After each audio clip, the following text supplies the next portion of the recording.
मैं आपसे बस पूछना चाहता हूं, जो हक पर खड़े हैं उन पर इल्जाम करते हो और जो बातिल में रमे हैं उन्हें सलाम करते हो।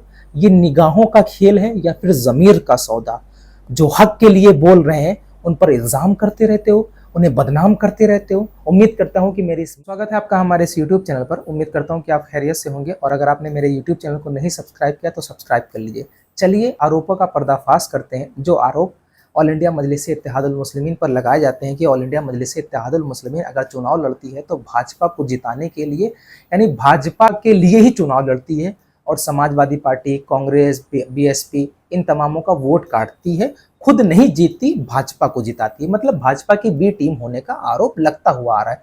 तो चलिए फूलपुर का भी हाल ही के ले लेते हैं। मैं पिछले बयानों को छोड़ देता हूं कि कहां पर कितनी सीटें लड़े थे, कितने जीते थे, कितने हारे थे। मैं छोड़ देता हूं कि हरियाणा में कांग्रेस की सरकार नहीं बनी, उसके जिम्मेदार कोई अगर है तो आम आदमी पार्टी है। मैं ये सब भी छोड़ देता हूं। मैं भाजपा की बी टीम अपने आप को ही कहता हूं। अब देखना है कि आप साबित कर पाते या नहीं कर पाते। ठीक है, मैंने कुछ वक्त के लिए मान लिया कि हम भाजपा की बी टीम है। तो चलिए फूलपुर विधानसभा क्षेत्र पे चलते हैं। फूलपुर में भाजपा के कैंडिडेट खड़े हुए हैं। अब क्या है, समाजवादी पार्टी भी खड़ी हुई है। समाजवादी पार्टी के जो कैंडिडेट है वो मुस्लिम है और एक मोहतरमा ऐसी है जो समाजवादी पार्टी की विधायक है।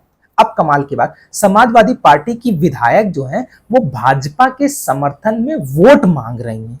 अब मुझे ईमानदारी से बताइए, भाजपा की बी टीम कौन हुआ? हम अपने लिए वोट मांग रहे हैं, एमआईएम अपने लिए वोट मांग रही, मुसलमानों की सियासत में बराबर की हिस्सेदारी के लिए वोट मांग रही, और दूसरी तरफ अगर वोट मांगा जा रहा है तो भाजपा के समर्थन में समाजवादी पार्टी के विधायक मांग रहे हैं। है ना कमाल की बात? चलिए और थोड़ा सा आसान कर देता हूं, शायद ये आपको नहीं समझ में आ रहा होगी, लेकिन समझने वाली बात है कि समाजवादी पार्टी के विधायक हैं। सोचिए, समाजवादी पार्टी की टिकट पर चुनाव लड़ी, वोट हासिल किया, समाजवादी पार्टी की विधायक भाजपा के समर्थन पे वोट मांग रही है। पहला ये।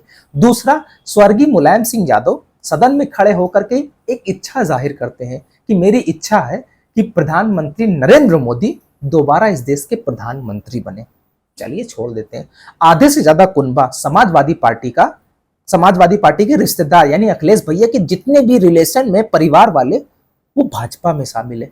खुद अपर्णा यादव भाजपा में शामिल है और अभी हाल ही में उनका बयान आया कि अगर नेताजी जिंदा होते तो समाजवादी पार्टी का विलय भाजपा में हो चुका होता। चलिए और उससे आगे बढ़कर के बताते हैं आपको। असदुद्दीन ओवैसी भाजपा की बी टीम है, ये बात दिमाग में रखिएगा।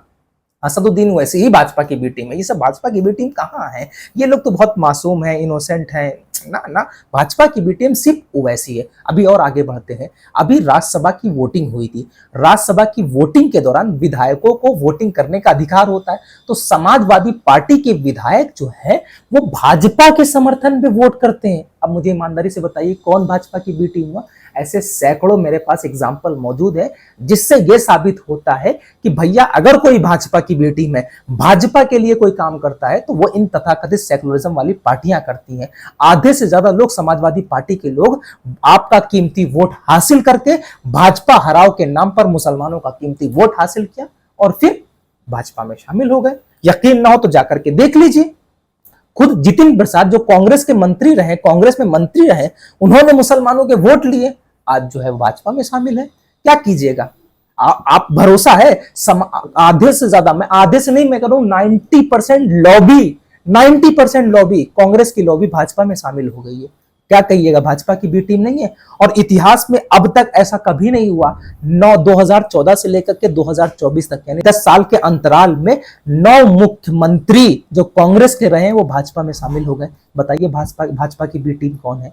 मुसलमानों, यही समझने की बात है। स्लो पॉइजन देने का काम किया गया। मतलब स्लो पॉइजन मतलब भाजपा की बी टीम, भाजपा की बी टीम, भाजपा की सी टीम, यही कहा गया और आपके जहन में आप बैठा हुआ है। अभी मैं ट्रेवलिंग कर रहा था, उस ड्राइवर को कुछ नहीं पता, कुछ भी नहीं पता, राजनीति का राह तक नहीं पता। लेकिन जब असदुद्दीन ओवैसी साहब की मैं एक रील सुन रहा था, आगे से आवाज आती है कि भैया ये भाजपा की बी टीम है, ये भाजपा के लिए काम करता है ओवैसी, और वो बंदा मुसलमान था।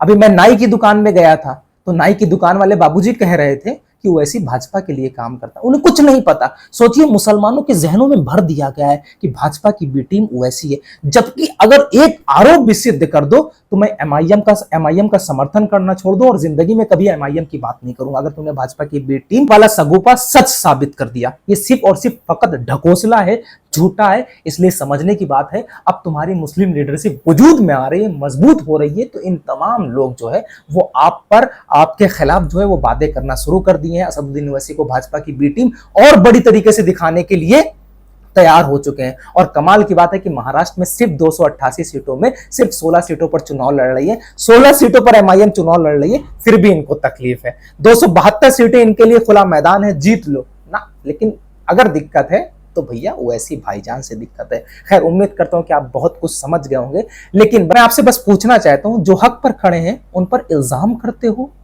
और जो बातिल में रमे हैं उन्हें सलाम करते हो। ये निगाहों का खेल है या फिर जमीर का सौदा? जो हक के लिए बोल रहे हैं उन पर इल्जाम करते रहते हो, उन्हें बदनाम करते रहते हो। उम्मीद करता हूं कि मेरे इस मकसद से, मेरी इस बात से अगर आप मुत्तफिक हैं तो ज्यादा से ज्यादा इस वीडियो को शेयर कीजिएगा। मुत्तफिक मतलब सेटिस्फाइड हो। अगर आप सेटिस्फाइड हैं तो ज्यादा से ज्यादा इस वीडियो को शेयर कीजिएगा। और अगर बुरा लगा हो तो फिर से बुरा लगे, असदुद्दीन ओवैसी तुम्हारी लीडरशिप को मजबूत करने आया, तुम्हारा असली रहनुमा वही है। यूट्यूब चैनल को सब्सक्राइब कीजिएगा और वीडियो शेयर कीजिएगा।